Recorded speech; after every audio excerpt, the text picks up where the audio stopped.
This year, we spend Earth Day in quarantine. It may feel strange to care about the environment when we're losing so many people, loved ones, and friends to the coronavirus pandemic. But the truth is, when this acute health crisis hit us, we were already in a chronic climate crisis. And how we respond to the coronavirus has lessons and direct implications for the climate. We see that when we collectively decide something is critically important, we're capable of extraordinary care and cooperation. Every day, our thoughts go to those who are fighting the virus, those who are mourning, and send our gratitude to those on the front lines. We're all doing our part, no matter how uncomfortable and inconvenient, to protect each other, especially our elders and most vulnerable. We're seeing all around us acts of kindness, respect, and responsibility, and we're seeing resilience. Somehow, many of us are doing okay under severely constrained circumstances.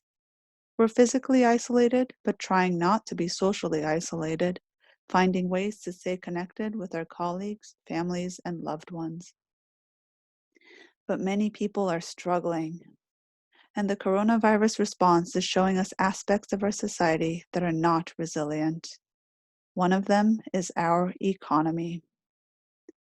Unemployment is skyrocketing at a record-setting pace as businesses close and companies lay off workers. Consumer spending and confidence have sharply declined and stock markets are volatile. It has become apparent that we cannot slow down business as usual for even a month without going into a tailspin. If it were just money, that may not be so bad, but it's also livelihoods and real people not able to see how they'll get through the next month. How did we get to this point? We should be able to do the right thing for our global health without collapsing our economic health. Why is our economy so not resilient? There are many facets to that answer, and one of them is our economy's reliance on nonstop inputs and growth. These are hallmarks of an extractive economy.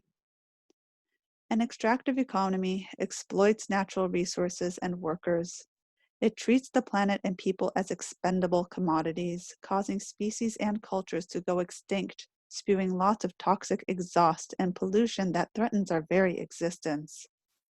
And it writes off these expensive environmental and social impacts as externalities that are excluded from corporate accounting and borne by the rest of society.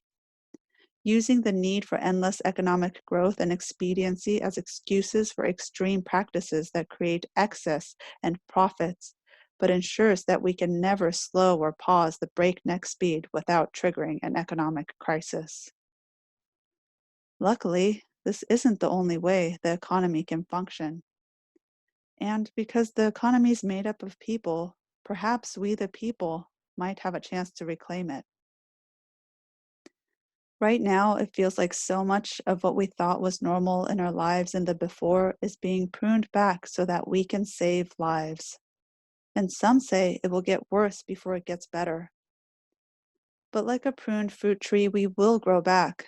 We will regenerate our branches and bear fruit again. Now is the time to reset, reconsider, reinvent, and rediscover in order to recover resiliently. We can create a regenerative economy so that we can grow back stronger and healthier than before. A regenerative economy is like tending a fruit tree. We care for it and work with it to grow fruit year after year, feeding it nutrients and water, and it can sustain us for generations. What an extractive economy does instead is chop the fruit tree down for its wood. A regenerative economy is about restoring balance and natural and human dignity and health, reinvesting in resources and communities, respecting and reconnecting with each other and with our collective home. Maybe having room to breathe and rest sometimes without breaking the system, repairing broken promises and institutions along with broken appliances and furniture, reusing what we already have and finding and creating new value in it, redesigning goods, services, and systems to better serve all of our needs.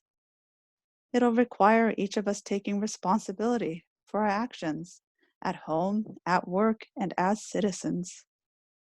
Together, we can support a regenerative economy recovery by rethinking what is possible. What we've learned from the coronavirus is that the generations need to support each other.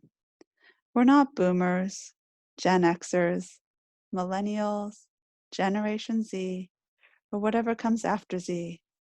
We're all living at this pivotal moment. We're all part of the regeneration. If that vision of after resonates with you, say how you identify with the regeneration. What's your reaction?